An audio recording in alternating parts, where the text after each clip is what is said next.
wano just jujjuzi tubadde tugamba Ramadhaani abulako ebbanga bweriki tumuyingira. Allahu akbar. ebulayo omwezi gumu, ebulayo nnaku, Allahu akbar. ebulayo ssaawa busaawa. Allahu akbar. Mwana wattu kati wetuli kati essaawa eno ati Ramadhaani asigaddeko Agwako. asigaddeko nnaku bweziti Allahu akbar. aggweko. Allahu akbar. Kitegeeza nti nga bwe tubaleeza Ramadhaani, mwana wattu naffe tulinayo ababaleeza ffe ez'obuwangaazi kuno ku nsi. Watugamba tubaleeza Ramadhaani nga bwe tuzibala nezaffe abantu n'ezaffe bwe zibalibwa. Era buli oluvaako olwo luba terugenda kukomawo. Y'ensonga lwaki mu busiraamu bwaffe Allahu subhanahu wa ta'ala yatwagala nnyo nnyo ab'ekibiina kya Nabiyuna Muhammad sallallahu alayhi wasallam, n'abeera ng'atuteerawo ebiseera eby'enjawulo mwe tuyinza okubeera nti tukoleramu ibaadaati ez'enjawulo ate ne zibeera nga zizitowa nnyo ku mizaani ya Allah subhanahu wa ta'ala, nzito mu maaso ga Allah. Naye ng'ate mwana wattu tuzikola nga bwe tukola ebintu ebirala byonna. Nja kuwaayo ebyokulabirako bitonotono nti mu nnaku zino nga tetunnatuuka na mu Ramadhaani, Rasulullahi sallallahu alayhi wasallam ayina waatuyigiririza n'atugamba nti ebigambo bibiri byagalwa nnyo mu maaso ga Allah, bizito nnyo ku minzaani ya Allah, ate nga byangu byakwogera. Ekyokusatu kyempulira nti ate nze kyekisinga okunsika mu hadiisi eyo, byagalibwa nnyo ne Allah.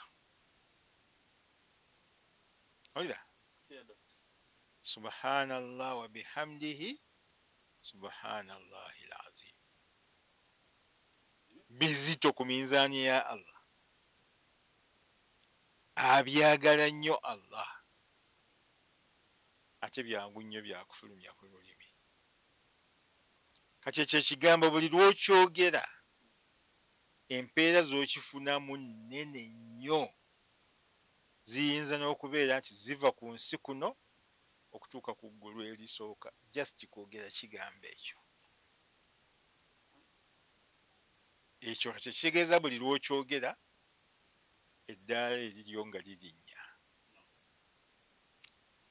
Si ekyo kyokka, wabula era Nabiyuna Muhammad sallallahu alayhi wasallam atunnyonnyola kati bwe tuyingira mu nnaku zino, ate n'atunnyonnyola obulungi obulimu, nga obusingamu obukulu bwe bwa Laylatul Qadri, ekiro ekyo ekyaki ekyokugera, oba ekiro ekya Laylatul Qadr. Kati ekyo ekiro mwana wattu kizito nnyo mu maaso ga Allah, kizito. Era Allah bw'abanga akikuwadde n'okigwikiriza, oba kyo ne kikugwikiriza ng'obadde osaala, obadde osoma Qur'an, obadde oleeta azkaari ez'enjawulo, obadde osomesa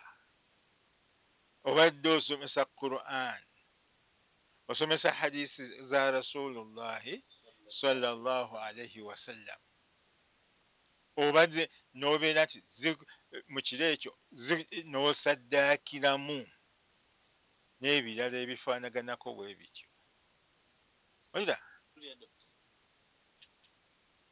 omulimu ogwo obanga yakagukolera emyaka 82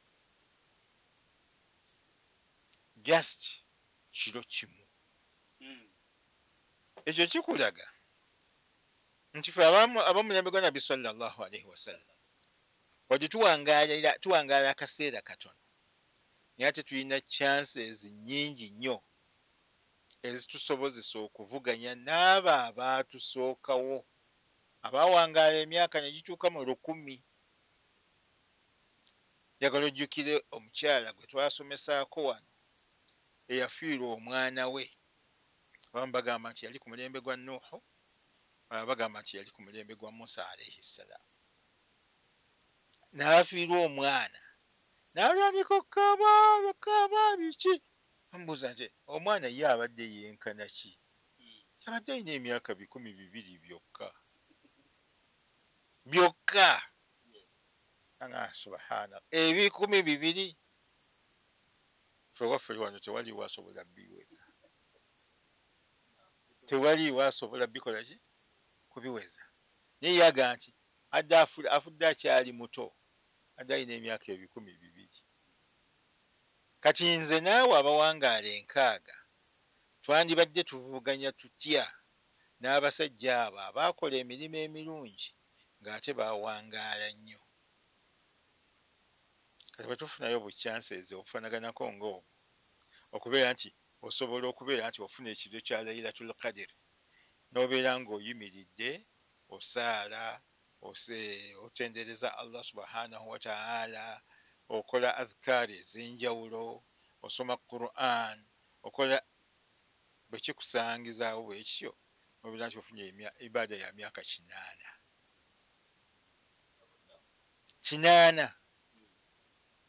Njagala okubiseemu singa obadde Allah akuwadde n'obeera kyosinkanye Laylatul Qadr emyaka 10. Mu myaka omuntu yenna gy'alina mpuliriza nga wakagifuna emirundi emeka 10, okimanyi nti egyo emyaka 8 lw'owangadde mu myaka gye gino gy'ogenda okumala ku nsiku 4, 5, 6, 7. Allah bw'abanga akusaasidde n'obeera emyaka nga wakagigwikiriza emyaka 30, gy'emyaka emeka? Bagala calculator.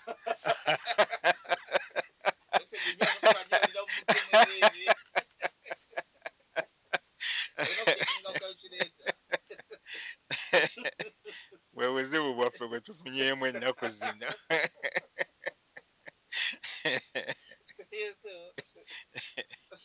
Ennaku zino tufunye obuzibu nti ne mathematics omwangu ennyo, kuba nkakasa muzeeyi wange muzeeyi Abudu Nsuubuga ansa yagifunye dda. Gwokyali awo oyagala kumala kunoonya calculator. Olira kyeŋŋamba nti bw'oba ogigwikiriza emyaka 30, subhanallah, 8 ziba mmeka? Allah akbar. Si kyekyo kyenkugambye